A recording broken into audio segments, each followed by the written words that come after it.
So, so you're growing up. So you've pretty much you've made this internal vow with yourself that like, all right, I'm gonna be social. I'm gonna build myself up. Yeah. You know, and my foundation is not gonna be one of confusion, anxiety. The things that Yeah. plague especially kids today. Oh my Absolutely. goodness. Yeah. But you decided that I'm going to be social. I'm going to build other people up, and and I'm gonna do good for the Yeah. world. So obviously, when people like that exist, adversity and really, I'm a Christian, right? So I see it as the enemy, tries to break people down. So in what ways, when you were younger, did the enemy attack you? Good question. Just little hardships, I guess. I mean, I got arrested for stupid things in high school.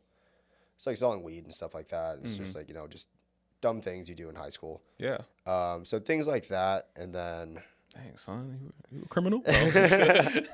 yeah, and it's just like just kind of recklessness and just kind of not really.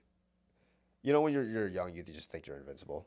And, Yeah, and, yeah. and with like so much good and like honestly, I grew up with a lot of privilege. My parents and family worked really hard, but thankfully, like I would like to think that I didn't end up pretty spoiled, but I want to be able to give back and help as many people as I can. But from that thinking and everything, it's just like I felt like I was invincible, right?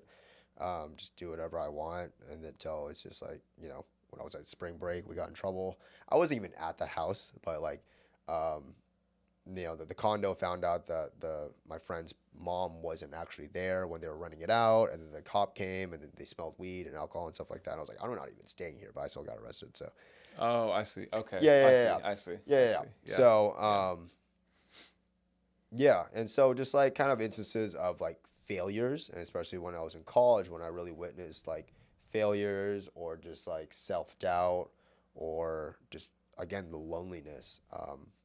That's when I started having to look inside myself again and do the work that's necessary to kind of be where I am today. And that's what I really believe. I think it's just like, as humans, like, I wouldn't necessarily say it's like to the weight of like, what if we're not growing, we're dying. But it's just like, I think growth and progress is what makes us really happy at the end of the day. So any of the times I have had faced with the enemy, I just see it as a opportunity to grow and better myself.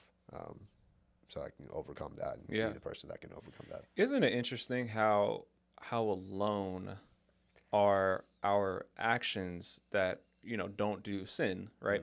It's so funny how tempting and enticing sin is. Yeah. But at the end of it, once you go through it, and you got what you needed, and then how alone you feel. Yeah. And where sin can really bring somebody and how that can compound over time. It's crazy, bro. Like I mean, I like one of my things is I see, downtown, I work here or whatever. So I see a lot of like homeless people and things like that. Yeah. And you think about every decision that is made in sin that person makes for themselves and how it just compounds over time to the point where they're just on the street. Yeah. Right. Because it definitely wasn't one decision. Right? No, it never is, bro. It's never one. It never is. I mean, I would say there's that saying, the straw that broke the camel's back, right? Which is one decision, but it's over time. It's over time. It's accumulated, right? And so what it sounds like is that there have been a lot of instances in your life, things that, no, I'm not gonna say everybody goes through, but like there's things that the bad things happen to everybody, right? And so there were specific bad things that happened to you.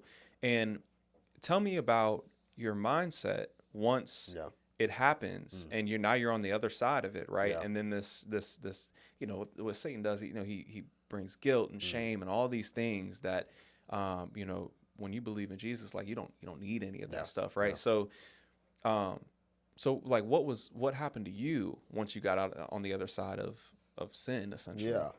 So when it happens, like I just sadness, probably depression too. I'm just like, especially like, I'm just going to use the arrest for an example, right? I'm just like, let's do my that. life is over. And it's just like, dealing with the laws. Were you sitting in the back of the cop car? Yeah. Oh, wow. I mean, Okay, no, yeah. like they actually didn't take us. They were just like, go home, but they wrote us up and everything like that. Like, this is a citation. Like, you have a, misdemeanor for like, at that time it was minor in possession because I was just there. And I was like, dude, I don't even live here. Like, none of this is mine. So it was just whatever. But just being in that situation, it was just like, my life is over. You kind of, especially as a kid, I was like, 16 and everything. You just see it as just like, yeah, life is over. You see like the short term kind of thing. Coming out of it, it's just like everything happens for a reason, right? I really do believe that. And it's only a loss if you don't learn, right? Mm-hmm. I think taking an L is like not a loss, it's a learning opportunity. So just coming out of that is just, that's the mindset that I'd like to think of it, just like all the negative things, like, I went through a breakup recently, and it's like, I still miss her and I still love her, but it's like, I'm the one who initiated that, and I miss her, but it's just like, there's a reason why we had the relationship. There's a reason why we broke up, and there's a lot to learn from that. And how am I going to go up and forward from here? Mm-hmm. So everything that I go into, and everything that bad or good that I kind of experience in my life, I try to take it that just step back and just understand. It's like, what can I gain from this? What can I learn? And then how do I become a better person? And then how can I understand it so that then other people may not need to make the same mistake? Mm-hmm. I just like kind of pass on that wisdom. Yeah. But of course, right now it's just like, I think that just self-improvement as a whole is just a lifelong journey that, won't stop until like, until we're dead. And it's just like, we're always growing, we're always learning. So any single time I kind of face adversity and things like that, I just keep on in my mind that, okay, this is here for me to grow and teach me something. So I'm always